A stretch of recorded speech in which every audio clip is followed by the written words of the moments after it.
नमस्कार दोस्तों, star IQ में आप सभी का स्वागत करता हूं। आज 22 जून 2020 के इंपॉर्टेंट करंट अफेयर हम लोग इस वीडियो में जानने वाले हैं। आशा करता हूं आप सभी बहुत अच्छे होंगे। अगर आपको मेरे द्वारा पढ़ाए गए सभी लेक्चर या इस लेक्चर का पीडीएफ फाइल चाहिए तो आप टेलीग्राम पे जाइएगा, वहां सर्च बॉक्स में सुनील स्टार सर लिख दीजिएगा बिना स्पेस दिए। आपको ईजिली मेरा एक चैनल मिलेगा जिसका नाम है स्टार आईक्यू पीडीएफ। आपको फिर मेरे द्वारा पढ़ाए गए सभी लेक्चर का अपडेट और के साथ में पीडीएफ भी मिल जाएगा। दुनिया भर में कोरोना वायरस की लेटेस्ट अपडेट क्या है? 90 लाख से भी ज्यादा केसेस हो चुके हैं दुनिया भर में, और अमेरिका के अंदर सर्वाधिक है। 4th नंबर पे जो है वो इंडिया है। इंडिया के अंदर 4,26,910 केसेस है और 13,703 भारत के अंदर जो है वो मर चुके हैं अब तक। पहला हमारा क्वेश्चन है कि अंतर्राष्ट्रीय योग दिवस यानी कि इंटरनेशनल डे ऑफ योगा कब मनाया जाता है, कब सेलिब्रेट किया जाता है ये डे? तो इसका जवाब तो बहुत आसान है, 21 जून को मनाया गया है अभी हाल ही में ये। लेकिन इस बार का थीम क्या था, ये इंपॉर्टेंट है इसमें। तो इस बार का 2020 का थीम था yoga for health, yoga at home. ये बहुत इंपॉर्टेंट है, जरूर याद रख लीजिएगा। Yoga for health, yoga at home आपको याद रखना है। हाल ही में भारतीय रेलवे के किस क्षेत्र में ATMA मशीन स्थापित की गई है? Recently in which area of Indian railways ATMA machine was installed. तो ये की गई है अभी हाल ही में सेंट्रल रेलवे जोन में, यानी कि मध्य रेलवे जोन पे। बी ऑप्शन जो है इस क्वेश्चन का हमारा बिल्कुल ठीक है। ये है वो मशीन, ये नागपुर रेलवे स्टेशन पे लगाई गई है पहली बार। अच्छा, ये मशीन करने क्या वाली है? देखिए, इस मशीन का सिंपल सा काम है, ये ऑटोमेटिक टिकट चेक करने वाली है। अगर किसी ने फेस मास्क नहीं पहन रखा है तो उसको भी ये चेक करके बताएगी, ठीक है। के अलावा ये बॉडी का टेम्परेचर भी चेक करेगी। अच्छा सर, ये क्यों लगाई गई है? तो उसका सीधा सा रीज़न है कि अगर कोई अधिकारी यहाँ पे खड़ा होता है और अगर वो टिकट वगैरह चेक करता है तो उसको संक्रमण होने का ज़्यादा खतरा है, क्योंकि हो सकता है उस जिस टिकट को उन्होंने हाथ में पकड़ा है तो उसमें इन्फेक्शन हो या वट एवर तरीके से। तो इस वजह से एक ऐसी मशीन लॉन्च कर दी गई है जो फुली ऑटोमेटिक है।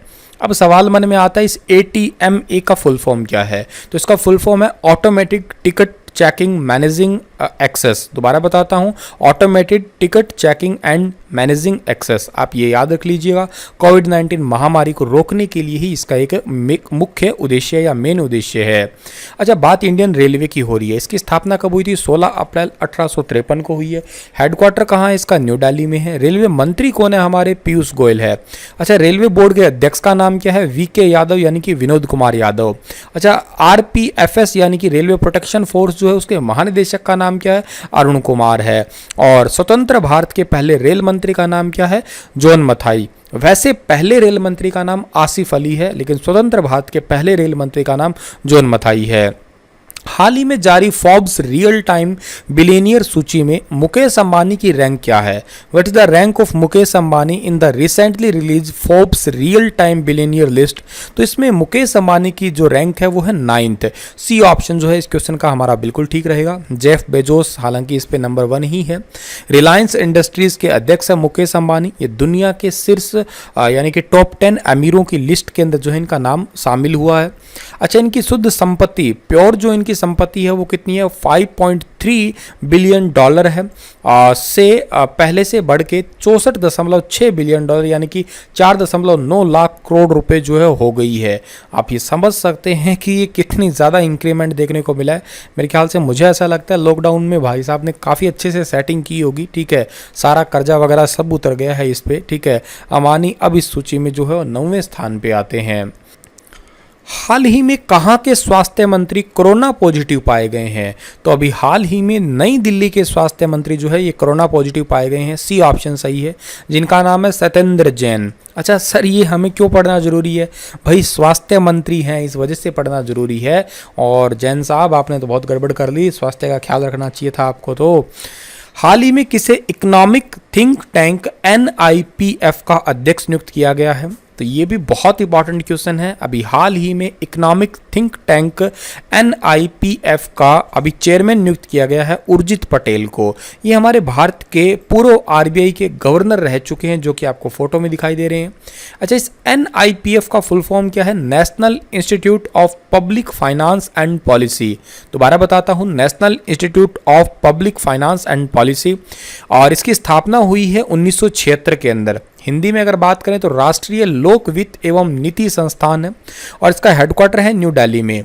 2018 में इन्होंने जो है इस्तीफ़ा दे दिया था। जानबूझकर इस्तीफ़ा देने का कारण था इनका कि इन्होंने कहा कि पहले जो नोटबंदी हुई थी, नोटबंदी के बाद में जो आरबीआई का एक टाइप से जो खजाना है वो धीरे धीरे उसके अंदर जो भरा हुआ पैसा है वो सरकार ने मांगना शुरू किया। तो उर्जित पटेल ने कहा भाई इतना तो मुझसे संभल नहीं पाएगा, अगर आप इतना सब कुछ मांग लोगे तो फिर आरबीआई को कैसे मैनेज कर पाएंगे हम लोग। तो इससे पहले इन्होंने इस्तीफ़ा ही दे दिया, दिसंबर 2018 में इस्तीफ़ा दे दिया था ये, ठीक है।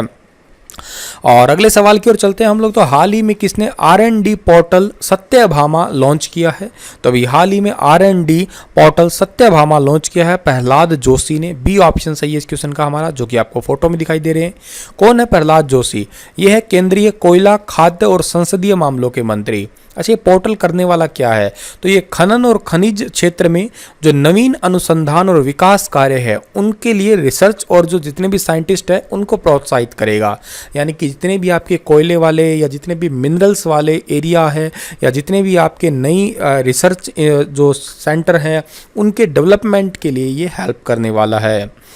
विश्व संगीत दिवस कब मनाया जाता है? वर्ल्ड म्यूजिक डे, ये 21 जून को ही मनाया जाता है। सी ऑप्शन सही है इस क्वेश्चन का हमारा, ठीक है। दुनिया भर में संगीत का सबसे अच्छा जश्न मनाने के ये दिवस है। म्यूजिक एट द इंटरसेक्शंस, ये इस बार का थीम रहा है इसका।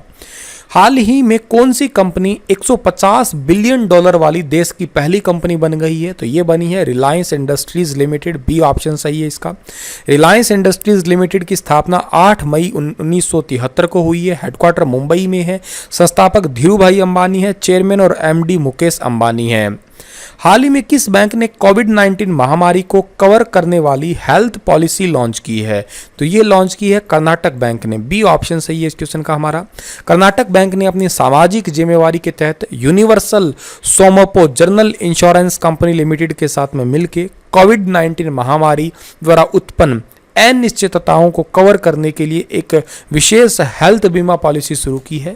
कर्नाटक बैंक की स्थापना 18 फरवरी 1924 को हुई है। हेडक्वार्टर मंगलुरु कर्नाटक में है। एमडी और सीईओ का नाम महाबलेश्वर एमएस है। और टैगलाइन, बैंकों की टैगलाइन आपको जरूर याद रखनी है, your family bank across India. आप देख रहे होंगे यहाँ पे लिखा हुआ your family bank across India. निम्न में से भारत कितने साल के लिए संयुक्त राष्ट्र सुरक्षा परिषद का स्थायी सदस्य बना है? अस्थायी सदस्य बना है, सॉरी, ठीक है। तो अभी हाल ही में संयुक्त राष्ट्र सुरक्षा परिषद का अस्थायी मेंबर बना है। Temporary member of UN security council के लिए 2 साल के लिए बना है। बी ऑप्शन जो है इस क्वेश्चन का हमारा बिल्कुल ठीक है। अभी हाल ही में 17 जून को जो है चुनाव हुए थे, उसमें 184 मत प्राप्त किए थे भारत ने, ठीक है। और भारत के साथ आयरलैंड, मैक्सिको और नॉर्वे ने भी सुरक्षा परिषद के चुनाव में जीत हासिल की थी। यूएन नेशन की स्थापना जो है 24 अक्टूबर 1945 को हुई है। हेडक्वार्टर न्यूयॉर्क में है। मेंबर कंट्री 193 है। एंटोनियो गुटेरेस वर्तमान के अध्यक्ष है। हाल ही में किस राज्य ने अपने कृषि उत्पादन विभाग का नाम बदला है? तो अभी हाल ही में एग्रीकल्चर प्रोडक्शन डिपार्टमेंट का नाम बदला है हमारे जम्मू और कश्मीर ने। हालांकि वर्तमान में ये राज्य नहीं रहा है, केंद्र शासित प्रदेश बन गया है। धारा 370 खत्म होने के बाद में केंद्र शासित प्रदेश बन गया है। यहाँ के राज्यपाल का नाम है गिरीश चंद्र मुर्मू। नाम बदल के रखा क्या है? कृषि उत्पादन एवं किसान कल्याण विभाग नाम रखा है। भारत में सर्वाधिक केसर कहाँ होती है? जम्मू कश्मीर में होती है। जम्मू कश्मीर की केसर को हाल ही में जीआई टैग भी मिला है। जम्मू कश्मीर में एक हुंगल नामक हिरण की प्रजाति है जो कि दाचीगम नेशनल पार्क में है। आप ये भी याद कर सकते हैं, ठीक है। आगे बढ़ते हैं हम लोग अगले सवाल की ओर। तो निम्न में से किसे 75वीं संयुक्त राष्ट्र महासभा का अध्यक्ष चुना गया है? तो अभी हाल ही में 75वीं संयुक्त राष्ट्र महासभा का अध्यक्ष चुना गया जिनका नाम है वॉल्कन वोज्किर। ए ऑप्शन जो है इस क्वेश्चन का हमारा ठीक है, जो कि आपको फोटो में दिखाई दे रहे हैं। और संयुक्त राष्ट्र महासभा का 75वां स्तर जो है ये 2020 के अंदर समाप्त होने वाला है। हाल ही में किसने अफोर्डेबल हाउसिंग लोन योजना सरल शुरू की है? तो अभी हाल ही में सरल स्कीम शुरू की है आईसीआईसीआई होम फाइनेंस ने। बी ऑप्शन जो है इस क्वेश्चन का हमारा बिल्कुल ठीक है। इस योजना का लाभ महिला, निम्न वर्ग, मध्यम वर्ग, आय वाले या ग्राहक या आर्थिक रूप से कमजोर वर्ग जितने भी है उनको मिलेगा। जिनकी अधिकतम आय 6 लाख रुपए प्रति वर्ष है या इससे कम है तो उनको ये लाभ मिलेगा। ICICI home finance company limited का हेडक्वार्टर मुंबई महाराष्ट्र में है। अध्यक्ष का नाम अनूप बागची है और एमडी और सीईओ का नाम अनिरुद्ध कमानी है। हाल ही में कुबाटबेट बोरोनोव किस देश के नए प्रधानमंत्री बने हैं? एक तो इनका इतना भयानक नाम, कुबाटबेट बोरोनोव, दोबारा आप थोड़ा से अच्छे से याद कर लीजिएगा। ये बने हैं किर्गिस्तान के प्रधानमंत्री। बी ऑप्शन सही है इस क्वेश्चन का हमारा, जो कि आपको फोटो में दिखाई दे रहे हैं। किर्गिस्तान की बात की जाए, किर्गिस्तान एशिया महाद्वीप में स्थित है। राजधानी बिश्केक है। करेंसी किर्गिस्तानी सोम है। राष्ट्रपति का नाम क्या है? Sooronbay Jeenbekov. ठीक है, चाइना के ऊपर ही है, आप देख पा रहे होंगे मैप में। ये निम्न में से बीपीआर विट्ठल का निधन हो गया है, वह किस क्षेत्र से संबंधित थे?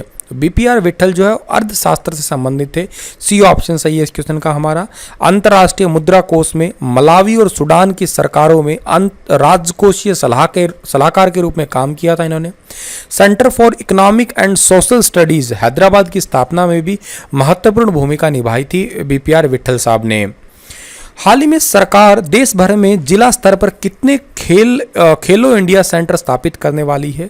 तो अभी हाल ही में सरकार 1000 सेंटर जो है खेलो इंडिया सेंटर स्थापित करने वाली है। हमारे भारत के स्वास्थ्य मंत्री किरेन रिजिजू ने जो है ये घोषणा की है। इन केंद्रों को या तो पुराने चैंपियन द्वारा चलाया जाएगा या इन्हें कोच के रूप में जो है नए कोच के रूप में देखा जा सकता है एक टाइप से। हाल ही में कौन जेएसडब्ल्यू सीमेंट के ब्रांड एम्बेसडर बने हैं? तो जेएसडब्ल्यू सीमेंट के ब्रांड एम्बेसडर बने हैं सुनील छेत्री और के साथ में सौरव गांगुली। डी ऑप्शन सही है, 1 और 2 दोनों ही ठीक हैं। और बीसीसीआई है, सौरव गांगुली बीसीसीआई के अध्यक्ष है वर्तमान में। बीसीसीआई का फुल फॉर्म क्या है? The board of control for cricket in India. इसकी स्थापना दिसंबर 1928 के अंदर हुई है। और जो सुनील छेत्री हैं ये वर्तमान में हमारे फुटबॉल टीम के कप्तान हैं, ये याद रख लीजिएगा। इसी के साथ ये लेक्चर समाप्त होता है। आशा करता हूँ आपको चीज़ें समझ आई होंगी। कल फिर हाजिर होऊंगा लेटेस्ट अपडेट के साथ में, तब तक के लिए आप